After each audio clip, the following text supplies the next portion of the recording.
How you do one thing is how you do everything. This is something that I learned when I was actually in treatment for bulimia when I was a teenager.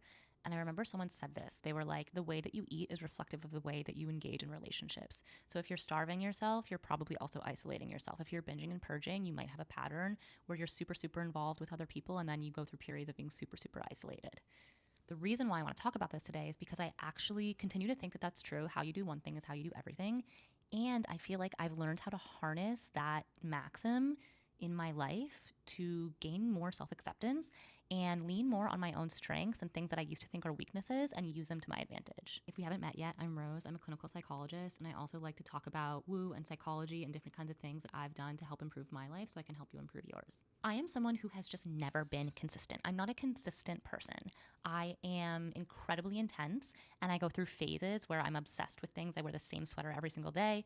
I listen to the same songs. I am hyper focused on my niche interests like astrology or tarot cards or psychology so much that I got a Ph.D. But I'm not somebody who shows up every single day and eats the same thing or shows up every single morning at 6 a.m. and does my morning routine. That's just not how I work. Particularly in this like self-improvement TikTok culture that we live in where it's like you need to do XYZ things every single day in order to see results. Like I've always felt really bad about that about myself. Like I've wished that I could change who I was and make myself a more consistent person. But the older I get, the more I lean into just like what comes naturally to me. And less that I fight myself about my inconsistency and the more that I actually just lean into it, the more that like my creative sparks start flowing and the happier I am, which is honestly the whole point anyway. If you're a consistent person and that works for you, that's amazing. But for me, I don't do anything consistently.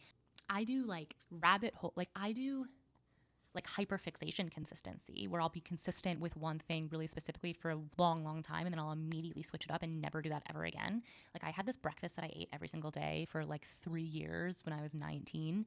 And then one day I just woke up and I couldn't look at it any like ever again. And I haven't eaten it since.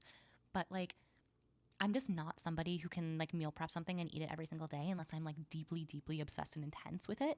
And so part of that is that because I am so intense and my behaviors follow my emotions. Like I am so incredibly someone who's passion driven and needs to be really, really invested in something in order to like get really into it, in order to really have any success with it. The more that I allow myself to just be drawn by my passions and go with where my heart wants to take me, the more that I've grown and seen progress in my life in things that I previously, when I was trying to just be consistent, didn't really work. And so if you're somebody who feels like you're not consistent, but you are passionate, I hope that this can inspire you to really lean into what lights you up, what makes you feel passionate, even if you feel like you're doing things the wrong way because you're not being consistent or you're not showing up the same every single day of the week.